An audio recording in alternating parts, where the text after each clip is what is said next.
Nous remercions notre Seigneur Jésus pour sa grâce infaillible qui nous accompagne tous les jours de notre vie. Et nous prions le Seigneur pour que vous soyez toujours en bonne santé spirituelle, mentale et physique. Alors nous sommes encore très heureux de continuer à partager avec vous la parole de Dieu. Et le thème d'aujourd'hui s'intitule « Dieu n'améliore pas, il crée ». Dieu n'améliore pas, il crée. Alors nous allons voir ce que c'est. Vous savez, de nos jours, il y a beaucoup de mensonges du serpent ancien, ça veut dire Satan.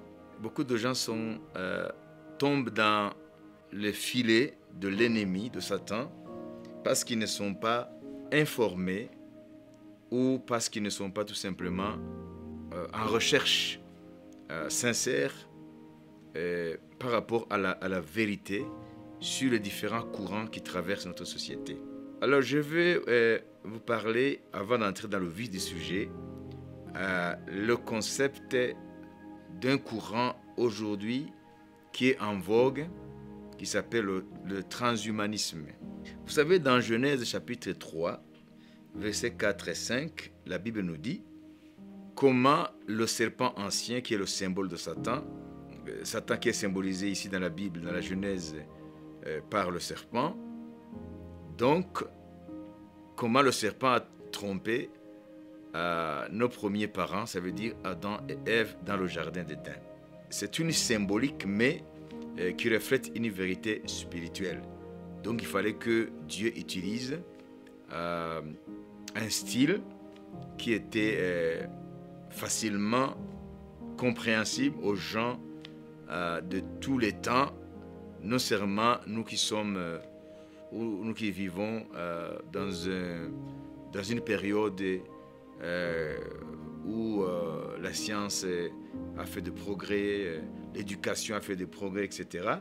Donc c'est un récit simple qui était utilisé dans l'Antiquité, dans différents domaines, pour illustrer de grandes vérités, soit morales, soit spirituelles. Donc ici, nous lisons dans Genèse chapitre 3, versets 4 et 5, « Alors le serpent dit à la femme, « Vous ne mourrez point, mais Dieu sait que le jour où vous en mangerez, donc le fruit de l'arbre de la connaissance du bien et du mal, vos yeux s'ouvriront et que vous serez comme des dieux, connaissant le bien et le mal. » Il faut souligner ici ce que Satan a insinué. Donc le serpent a insinué en s'adressant à Ève, vous serez comme des dieux. Voilà, aujourd'hui nous avons un courant qui s'appelle transhumanisme. Et vous allez voir la subtilité de ce courant-là pour les gens qui ne sont pas ouverts par rapport aux réalités spirituelles de notre monde. Donc on définit le transhumanisme de la façon suivante.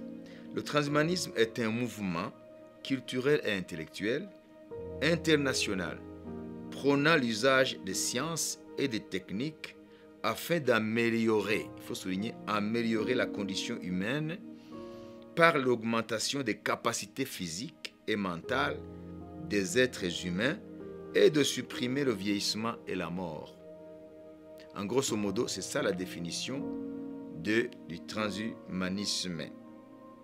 Donc, le transhumanisme est né aux États-Unis dans les années 1990 sous l'influence du philosophe Max More. Utopiste, celui-ci prône l'augmentation de l'humain grâce aux technosciences et revendique un individualisme assumé dans la ligne du libertarianisme anti-étatique, mais prétend ainsi poursuivre le programme d'émancipation des Lumières, donc le siècle des Lumières avec les philosophes. Or, comme l'ont montré des observateurs extérieurs, cette autoprésentation passe sous silence d'autres influences majeures qui ont influencé ce mouvement, à savoir des influences majeures, quoique souterraines, donc qui n'apparaissent pas. Donc l'eugénisme, c'est la recherche du bonheur, la cybernétique, si vous voyez les sciences informatiques, et le millénarisme religieux, etc.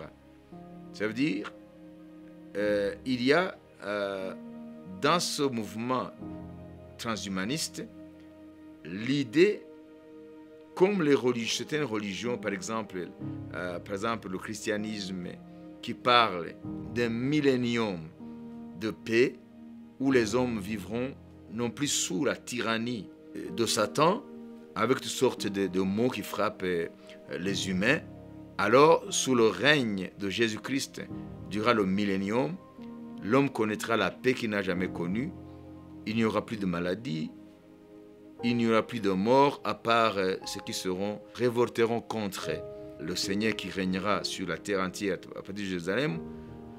Parce que la Bible dit que l'âge des hommes atteindra 1000 ans.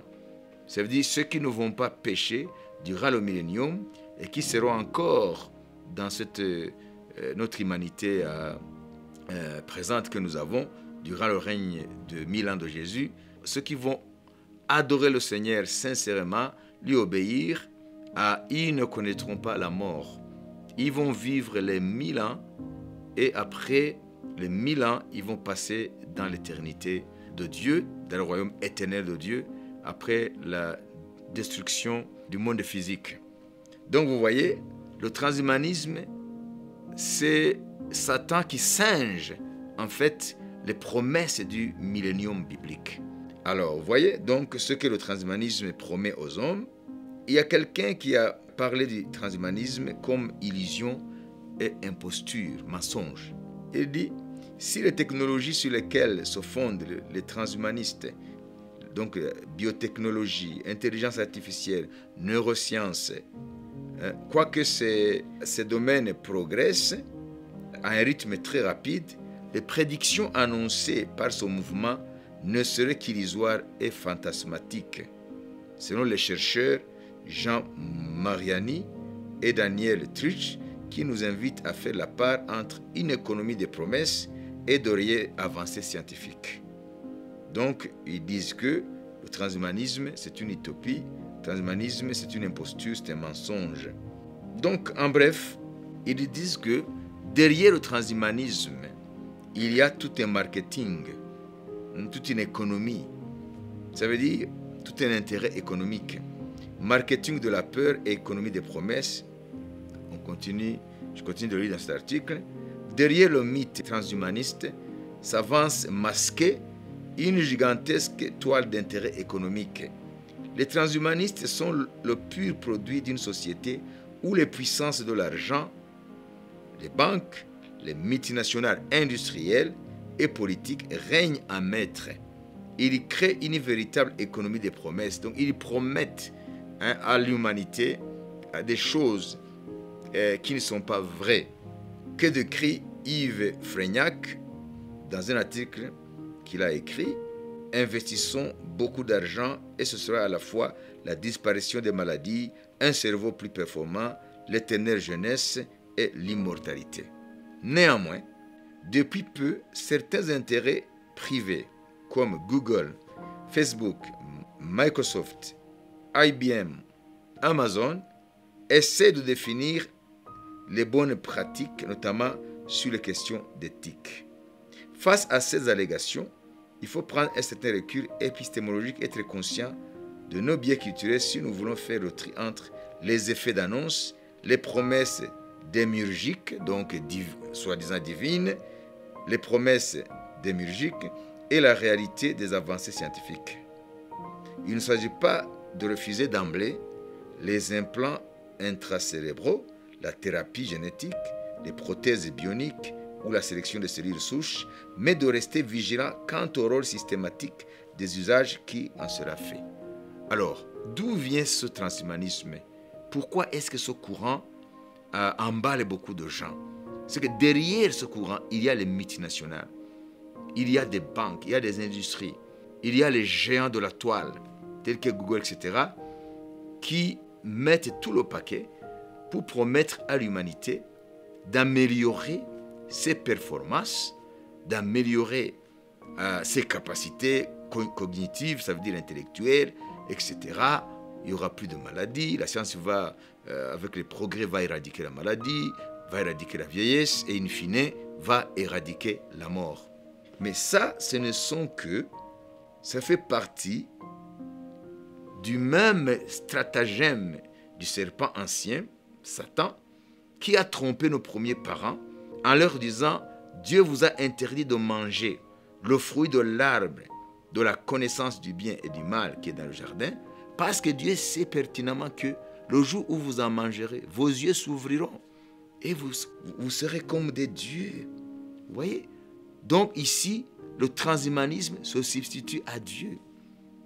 Ça veut dire que l'homme sera le sauveur de lui-même. Ça veut dire que l'homme va sauver l'humanité. Mais ça, c'est faux et archi faux. Parce que Dieu dit, un léopard ne peut pas changer la couleur de sa peau. Ça veut dire que l'homme ne peut jamais se sauver lui-même. Et c'est ce que nous allons voir ici, que même si le transhumanisme promet l'augmentation de l'homme, ça veut dire l'homme augmenté, et le symbole du transhumanisme c'est H+, ça veut dire l'homme augmenté. On va augmenter ses capacités, on va augmenter ses performances. En un mot, l'homme va devenir Dieu. Donc c'est le même mensonge millénaire que Satan a balancé dans le jardin d'Éden et qu'il a eu nos premiers parents dans ce piège-là. Et aujourd'hui, des millions de gens tombent dans ce piège du transhumanisme. Alors, après avoir défini le transhumanisme, ce que c'est, après avoir vu que c'est le même, derrière le transhumanisme se cache la même entité mensongère, ça veut dire Satan, Jésus a dit, Satan ne s'est jamais tenu de la vérité. Lorsqu'il parle de son propre chef. Il est le père des mensonges dès le commencement. Et aujourd'hui, le monde est berné par les mensonges du diable. L'homme ne se sauvera pas lui-même, ça n'arrivera jamais.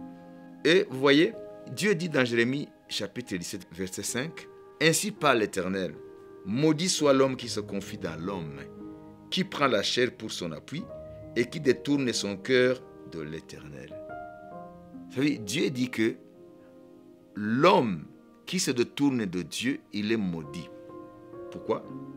Parce que il ne pourra jamais trouver le salut par lui-même. C'est Dieu qui est la source du salut. Alors l'humanité, en tournant le dos au Créateur, s'engage dans une grande impasse. Et la Bible dit, il y a tel chemin qui paraît devant les yeux de l'homme comme un chemin qui mène à la paix, mais au fond, ce chemin mène à la perdition, mène à la ruine éternelle. Donc Dieu ici dit, maudit soit l'homme qui se confie dans l'homme. Se confier dans l'homme, ça veut dire quoi? Ça veut dire l'homme se confie en ses capacités. L'homme se confie en ses inventions, la science. Est-ce que la science, ici nous ne disons pas que la science n'a rien fait. La science a transformé nos conditions de vie. D'un côté, la science a fait des bonnes choses parce que la science en elle-même, elle est neutre. C'est l'usage qu'on fait de la science qui pose problème. Donc, la science n'est autre chose que la découverte des lois qui régissent la création, qui régissent notre monde physique. Et en découvrant ces lois, en les étudiant, on parvient à les utiliser pour transformer notre condition de vie. Mais la science ne peut jamais créer. La science peut améliorer, mais elle ne crée jamais. C'est comme dans le domaine de la maladie. La science fait beaucoup de choses au niveau de la médecine. Mais la science a ses limites. Voilà pourquoi Dieu dit, maudit soit l'homme qui se confie dans l'homme, qui prend la chair pour son appui, qui prend les capacités humaines pour son appui, en d'autres termes, qui s'appuie sur sa science, qui s'appuie sur son intelligence, qui s'appuie sur ses capacités cognitives. Alors Dieu dit, il est sous la malédiction. Parce qu'il a détourné son cœur de l'Éternel, qui est la source même de toute science. Alors, Passons maintenant au cœur de notre thème. Ça veut dire Dieu n'améliore pas, il crée. Lisons dans Éphésiens chapitre 4, verset 24. Paul écrit aux Éphésiens. Il dit, mais vous, ce n'est pas ainsi. Ou bien, commençons d'abord au verset 17. Éphésiens 4, 17. Voici donc ce que je dis et ce que je déclare dans le Seigneur, c'est que vous ne devez plus marcher comme les païens qui marchent selon la vanité de leurs pensées. Ils ont l'intelligence obscurcie, ils sont étrangers à la vie de Dieu à cause de l'ignorance qui est en eux, à cause de l'endurcissement de leur cœur. Ayant perdu tout sentiment, ils se sont livrés à la dissolution pour commettre toute espèce d'impureté jointe à la cupidité. Mais vous, ça veut dire les chrétiens, les enfants de Dieu, ce n'est pas ainsi que vous avez appris Christ. Si du moins vous l'avez entendu, et si, conformément à la vérité qui est en Jésus, c'est en lui que vous avez été instruits à vous dépouiller, eu égard à votre vie passée, du vieil homme qui se corrompt par les convoitises trompeuses, et à être renouvelé dans l'esprit de votre intelligence, et à revêtir l'homme nouveau, voilà, l'homme nouveau, créé selon Dieu, dans une justice et une sainteté que produit la vérité. Vous voyez? Donc ici on nous dit, au verset 24, et à revêtir l'homme nouveau, créé, donc pas amélioré, créé selon Dieu, dans la justice et une sainteté que produit la vérité. Vous voyez? Donc Dieu, quand il vient par Jésus-Christ dans la vie d'un homme, il ne vient pas pour améliorer, il vient pour créer un homme nouveau en lui. Et le transhumanisme nous promet l'amélioration, pour faire de nous des hommes augmentés. Mais l'évangile ne promet pas l'amélioration. Dieu n'améliore pas le pécheur. Dieu crée en lui un homme nouveau. Et c'est ce que Paul continue à dire dans 2 Corinthiens chapitre 5, verset 17. Si quelqu'un est en Christ, il est une nouvelle créature. Les choses anciennes sont passées. Voici toutes les choses sont devenues nouvelles. Vous voyez? C'est ça la différence entre le mensonge de Satan à travers le transhumanisme et l'évangile de Jésus-Christ. Dieu ne nous améliore pas.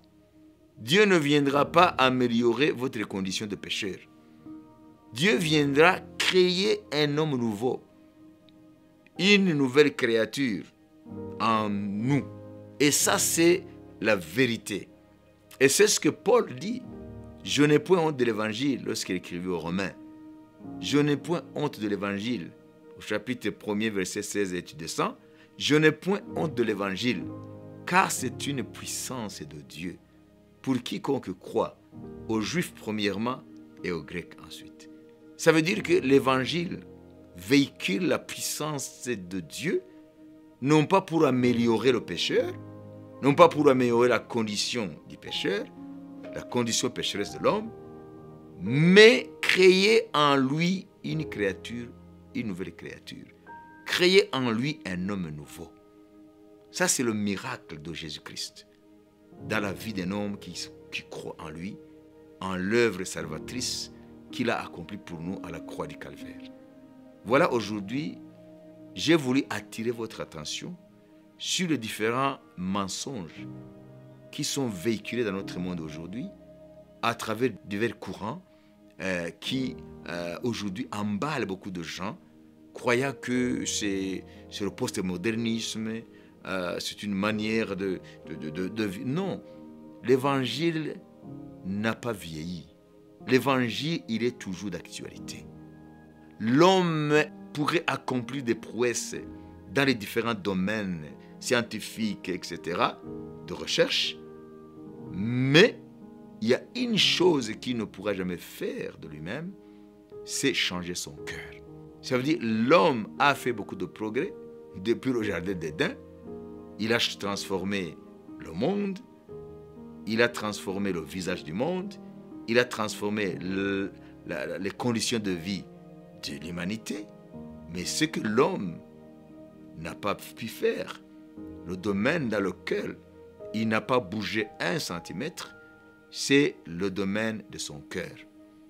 Donc le cœur de l'homme, au lieu de te transformer positivement, le cœur de l'homme s'enfonce davantage dans les ténèbres, dans le désespoir. Aujourd'hui, on ne parlerait plus de suicide si le cœur de l'homme avait fait des progrès, comme l'homme en a fait dans les domaines scientifiques et autres. Il n'y a que Jésus qui change le cœur. Il n'y a que Jésus qui crée dans l'homme qui se répand de ses péchés par la foi en lui, une nouvelle créature, un homme nouveau. Alors, mes chers frères et sœurs, ne soyons pas bernés, ne soyons pas floués, ne soyons pas trompés, comme Ève a été trompée et par la suite Adam, par le serpent ancien. Ce serpent ancien qui est le symbole de Satan n'a pas disparu. Il y a des gens qui croient que Satan, c'est une fiction, c'est une histoire juste à faire peur aux enfants, mais Satan, c'est une réalité. Notre monde n'est pas que physique et matériel. Il y a deux réalités ici. Il y a la réalité visible, tangible par nos sens physiques. Il y a aussi une réalité qui n'est pas visible, mais qui, néanmoins, est réelle. Satan est réel. La Bible le qualifie du maître de ce monde. La Bible le qualifie le Dieu de ce monde avec un petit D. La Bible le qualifie du prince de la puissance de l'air qui agit aujourd'hui, maintenant, dans les hommes qui se rebellent contre Dieu, que la Bible qualifie les fils de la rébellion. Satan existe bel et bien. C'est quand on meurt qu'on découvre que Satan, c'est lui qui menait les hommes à la perdition, c'est lui qui menait les hommes loin de Dieu. Et je terminais en vous disant que l'histoire n'est pas que le produit des interactions des hommes.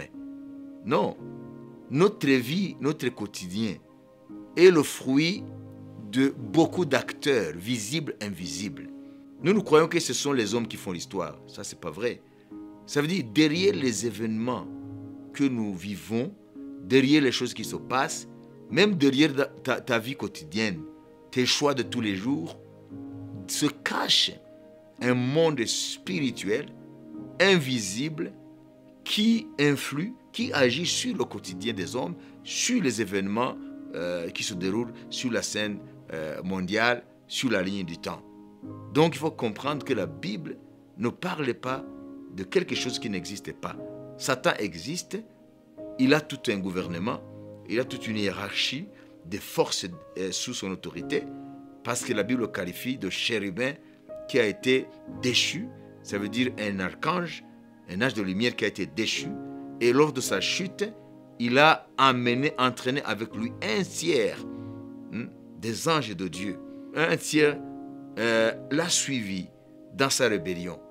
Alors ils sont venus installer le trône en dehors du ciel de Dieu, et c'est pourquoi Paul dit dans Éphésiens chapitre 6, verset 10 jusqu'au verset 8, par rapport aux armes spirituelles de Dieu, que Dieu donne aux chrétiens, il dit ceci: nous n'avons pas à lutter contre la chair et le sang, contre les hommes, contre les êtres visibles, mais contre les dominations, contre les autorités, contre les princes de ce monde des ténèbres, contre les esprits méchants dans le lieu céleste. Ce sont ces êtres-là invisibles, maléfiques, qui sont ennemis de Dieu, qui dirigent le monde loin de Dieu, qui dirigent les nations loin de Dieu, pour que ces nations-là, pour que les humains périssent avec ces puissances dans le feu éternel qui les attend. C'est pourquoi Jésus est venu mourir cette mort afin de nous arracher de la main de ces puissances-là. La bonne nouvelle est que dans Colossiens chapitre 2, depuis le verset 12 tu descends, la Bible nous dit que Jésus à la croix, il a dépouillé ses dominations.